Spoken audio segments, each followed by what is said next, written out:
Dos socialistas se enfrentan y aunque muchos se preguntan qué pudo haber pasado, yo me pregunto ¿por qué tuvo que pasar tanto tiempo para esto? Si alguien despertara después de un coma de 20 años y escuchara hablar al Partido Socialista, lo más probable es que se haga una pregunta muy razonable. ¿Todavía siguen siendo socialistas? Renuncie, ministro, asuma su responsabilidad por esta crisis que ha sido un descalabro económico para los chilenos y chilenas, nunca antes visto en la historia de nuestro país. Pido especialmente, Presidenta, que abramos el diálogo, que nos pongamos de acuerdo por el bien de Chile, y como Presidenta del Partido Socialista quiero señalar que la opinión de la diputada Chicardini no es compartida por el resto de la bancada. Y lo vimos incluso en la defensa de personajes que históricamente han reivindicado el pinochetismo. Yo quiero que vuelvan a su cueva y no se denles ni un milímetro, pero no veo que eso sea posible sin la ciudadanía a nuestro lado. Y la ciudadanía ya no tolera una violencia que no esté asociada al combate de la delincuencia o la migración irregular. Todos los estudios lo muestran. Al final, volvemos a quedar como los octubristas violentos, los empobrecedores, y otra vez tenemos que sacudirnos de esa caricatura para poder hablar de legitimidad en el escenario político. ¡Qué buen análisis! Diría si me hubiese tomado 4 clonazepam. Ese análisis parte de una premisa que al menos yo no comparto, que el principal problema es cómo nos perciben y que debemos desmarcarnos de la caricatura del octubrista violento.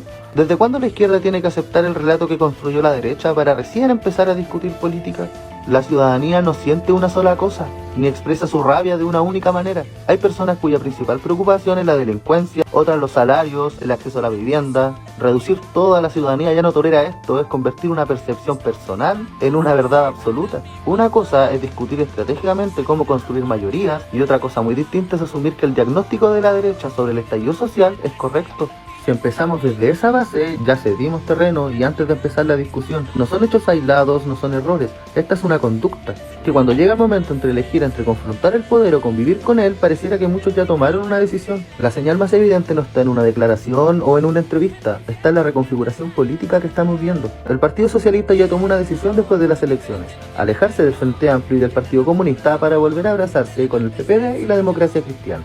Con los mismos sectores que administraron el modelo, que negociaron con la derecha y que terminaron convertidos en una socialdemocracia totalmente domesticada. Y ahí está la verdadera fractura, no entre moderados y radicales, sino entre quienes terminaron absorbidos por el poder económico y quienes al menos mantuvieron cierta consecuencia histórica. Muchos de los que hoy hablan de responsabilidad, moderación y orden democrático son los mismos sectores salpicados por casos de financiamiento ilegal como Pentas o Kimich y otras redes de favores donde la política terminó negociando hasta su propia dignidad.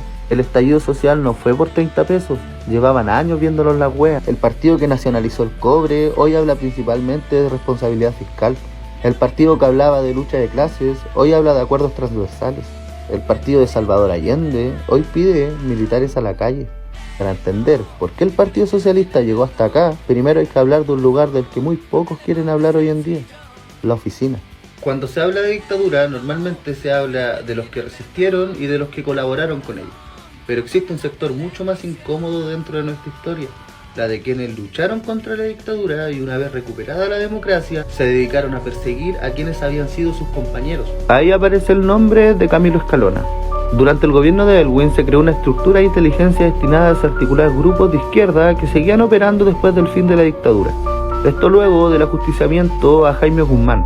Diversos ex militantes del Frente Patriótico Manuel Rodríguez y del MAPU han acusado a Camilo Escalona de colaborar políticamente con la oficina.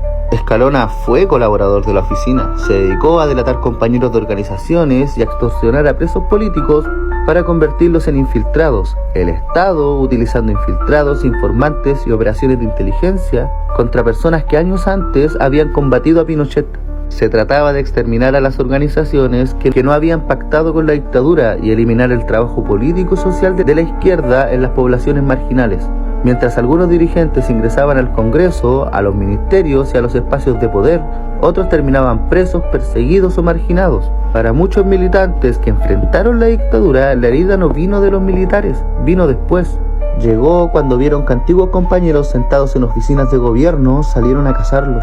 Todo esto respaldado por Camilo Escalona y trabajado por Marcelo Chilin, figura histórica del Partido Socialista. También hay nombres como el de Belisario Velasco, de la DC. Mientras miles de personas pensaban que llegaba la democracia por la que habían luchado, parte de la dirigencia comenzó a administrar el país junto a las mismas estructuras de poder que antes criticaban. El mensaje fue brutal.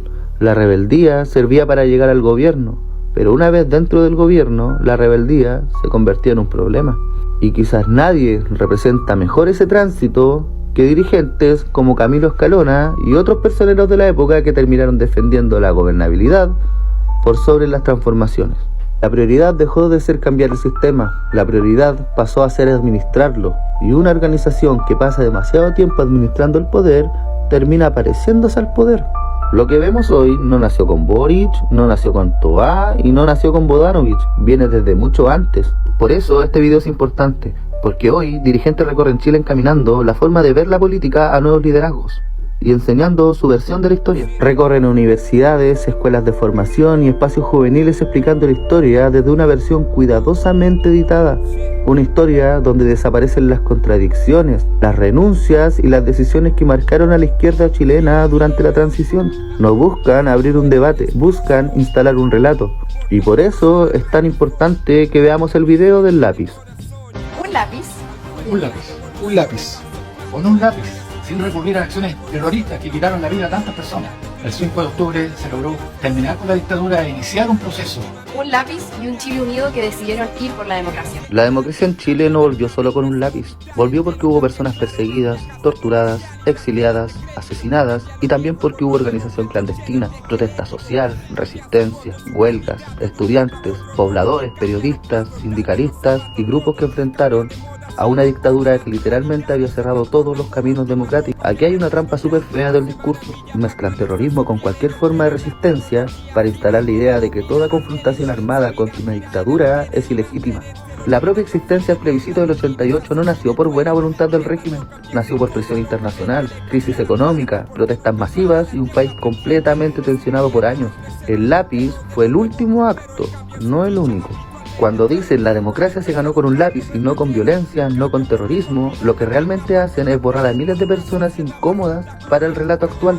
Personas que arriesgaron todo cuando votar ni siquiera era una posibilidad y derechamente escupirle terroristas a los comunistas en la cara y luego irse al centro en el PPD y la DC. Ahí aparece gente como Camilo Escalona nuevamente, símbolo para muchos de una izquierda que terminó traicionando a sus propias bases, un personaje acusado históricamente de delatar compañeros y que hoy viene a financiar y levantar rostros jóvenes que acomodan su discurso a lo que el poder espera escuchar.